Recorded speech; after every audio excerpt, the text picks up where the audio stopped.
আজকে আমি রান্না করেছি লাউ চিংড়ি, আর এগুলো আছে বড় ডিম কেটে কেটে দিচ্ছে। আর এই ডিমগুলো সত্যি এত ভালো লাগে না, দেখো কেটে কেটে দিয়েছি, কেটে কেটে ভাগযোগ করে খেতে হবে তো, ওই জন্য কেটে কেটে কেটে কেটে দেওয়া হয়েছে। আর এতে চিংড়ি মাছ দেওয়া আছে, চিংড়ি খুঁজে পাওয়া যাচ্ছে না কেন, কোথায় আছে জানি না।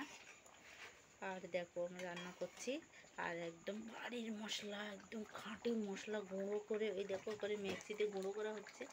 ওই যে আমি গরম গুঁড়ো করে দিয়েছি, আর আমার বর গুঁড়ো করে দিচ্ছে, একদম গরম গরম করে দিয়েছি, এখানে গরম করে দিয়েছি, আর ওখানে বসে বসে গুঁড়ো করছে। দেখো সবগুলো গুঁড়ো করে দিচ্ছে, একদম সেই লাগে মশলাগুলো খেতে, একদম টেস্টিফুল। আর এরকম বাড়ির মশলা গুঁড়ো করে খাবে, দেখবে তরকারির টেস্ট আলাদাই হয়ে যাবে, পুরো সেন্ট একদম জব্বর সেন্ট বেরোতে থাকবে, কি সুন্দর একদম তরকারি মোমো করছে গন্ধে। আর দেখো সব সিদ্ধ হয়ে গেছে মোটামুটি, এবার নামাতে হবে, নামানোর পালা। এখানে লাউ আছে, লাউ, আর এই দেখো এই লাউ ওই যে কুচি করে রান্না করা, ওটা একটা আলাদা রান্না, ওটার টেস্ট আলাদা লাগবে। আর এই ঝোল একটা আলাদা রান্না। আর আমার ছেলে ঝোল খেতেই ভালোবাসে, আমার অতটা ঝোল ভালো লাগে না, কিন্তু ছেলের জন্য করতেই হবে, ছেলে খাবে বলে কথা। আর দেখো ঝোল হচ্ছে, একটু আস্তে করে দিই কারণ পুড়ে গেলে মুশকিল, আমি আবার ভিডিও করছি এদিকে। আর দেখো সব মশলা, এখানে আদার গুঁড়ো আছে, জিরের গুঁড়ো আছে, ধনের গুঁড়ো আছে, তারপর আবার চুরমুর খাবো তার গুঁড়ো আলাদা, লঙ্কা ফঙ্কা দিয়ে আলাদা হয়েছে।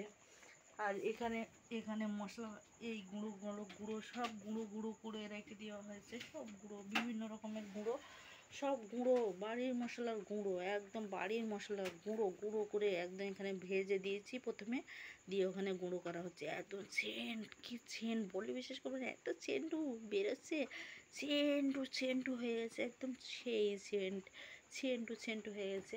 আর যাই হোক, গরিবদের খাওয়া, আমরা তো অত বড় লোক না যে বড় লোকেদের মতো অহংকার দেখাবো আর মানে ভালো মন্দ খাবো, আমাদের যেরকম জোটে আমরা সেরকম খাই বাবা, আমরা গরিব চুদির ভাই, চাই চুদে খাই, চাইয়ে চুম্মে খাই, আর কী সব বলছি না। আমার বর এইগুলো আগে এই ডাইলগগুলো দিত, আমি কিন্তু একটু শিখেছি। আরে দেখো কী বলছে, আমাকে বলছে ভিডিও করছো না, ওসব কী বলছো। আর আমি একটু মাঝে মাঝে এইসব শিখি উল্টো পাল্টা, আর আগে আমাকে ওইসব ডাইলগগুলো দিত, আর আমি কিন্তু সেই ডাইলগগুলো আমিও দিচ্ছি একটু। বাই টাটা, কিছু মনে করো না, বাই টাটা। ভিডিও ভালো লাগলে লাইক কমেন্ট করো। আর কিছু বলার নেই, আমি তরকারি রান্না নামাবো, নামিয়ে তারপর আবার সব গুছিয়ে গাছিয়ে তারপরে আমার আবার দেখা হবে পরে। বাই টাটা। এই তুই কে রে?